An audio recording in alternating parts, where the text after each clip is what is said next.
বাংলাদেশের রাজধানী ঢাকায় অত্যাধুনিক ভিসা আবেদন কেন্দ্র চালু করেছে ফ্রান্স। স্বল্প ও দীর্ঘমেয়াদী ভিসা প্রার্থী বাংলাদেশি আবেদনকারীদের উন্নত সেবা প্রদানের জন্য আবেদন কেন্দ্রটি চালু করা হয়। বুধবার 17 সেপ্টেম্বর এক সংবাদ বিজ্ঞপ্তিতে জানানো হয়েছে, গুলশান অ্যাভিনিউয়ের ন্যাঙ্গস জেড স্কয়ারে অবস্থিত এই কেন্দ্রটি মঙ্গলবার উদ্বোধন করেন বাংলাদেশে নিযুক্ত ফ্রান্সের রাষ্ট্রদূত ম্যারি মাজদুপুই। শারদীয় দুর্গোৎসবকে সামনে রেখে যেকোনো অপচেষ্টার বিরুদ্ধে সবাইকে সর্বোচ্চ সতর্ক থাকার আহ্বান জানিয়েছেন বিএনপির ভারপ্রাপ্ত চেয়ারম্যান তারেক রহমান। বুধবার 17 সেপ্টেম্বর শারদীয় দুর্গোৎসব উপলক্ষে দেয়া এক বিবৃতিতে এ আহ্বান জানান তিনি।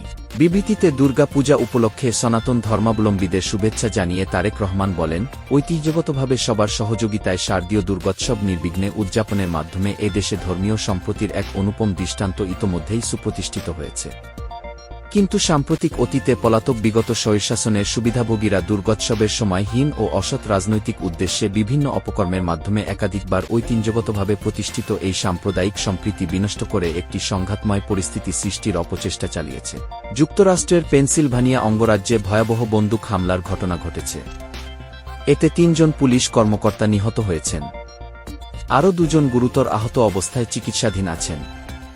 জানা যায়, এক পারিবারিক বিরোধের তদন্তে গিয়ে হামলার মুখে পড়ে পুলিশ।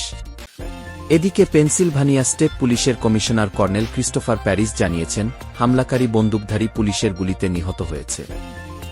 পারমাণবিক শক্তিধর পাকিস্তানের সঙ্গে সৌদি আরব একটি প্রতিরক্ষা চুক্তি স্বাক্ষর করেছে। চুক্তি অনুযায়ী কোনো একটি দেশ আক্রান্ত হলে সেটাকে 2 দেশের ওপর আগ্রাসন হিসেবে দেখবে রিয়াদ ও ইসলামাবাদ। বুধবার 17 সেপ্টেম্বর সৌদি আরবের রাজধানী রিয়াদে দেশটির যুবরাজ মোহাম্মদ বিন সালমান ও পাকিস্তানের প্রধানমন্ত্রী শাহবাজ শরীফ এই চুক্তিপত্রে সই করেন বলে জানিয়েছে 2 দেশের সংবাদ মাধ্যম সৌদি প্রেস এজেন্সি এসপিএ ও ডন। প্রকাশিত একটি যৌথ বিবৃতিতে বলা হয়, এই চুক্তিটি উভয় দেশের নিরাপত্তা জোরদার এবং অঞ্চল ও বিশ্বে শান্তি ও নিরাপত্তা অর্জনের জন্য তাদের অভিন্ন অঙ্গীকারের প্রতিফলন।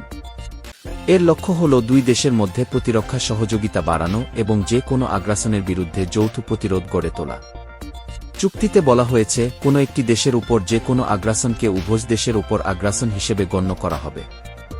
ইসরায়েল ফিলিস্তিন সংঘাত নতুন এক মোড়ে দাঁড়িয়েছে। জেরুজালেমের পূর্বে মালে আদুমিম বসতিতে ইসরায়েলের প্রধানমন্ত্রী বেনিয়ামিন নেতানিয়াহু প্রকাশ্যে ঘোষণা করেছেন, কোনো ফিলিস্তিন রাষ্ট্র থাকবে না। এই ভূমি আমাদের বসতি সম্প্রসারণের জন্য তিনি আনুষ্ঠানিকভাবে একটি চুক্তিতে স্বাক্ষরও করেছেন।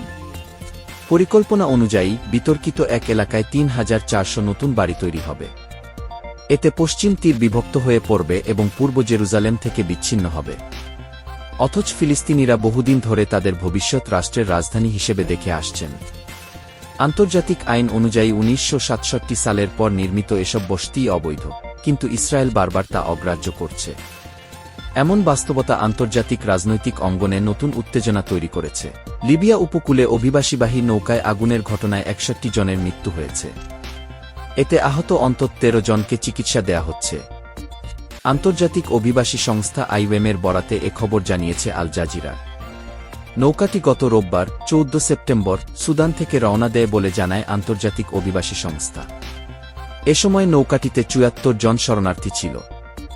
গত মঙ্গলবার ১৬ সেপ্টেম্বর লিবিয়া উপকূলের কাছে নৌকাটিতে আগুন লাগে এবং ডুবে যায়। এতে হতাহতের ঘটনা ঘটে।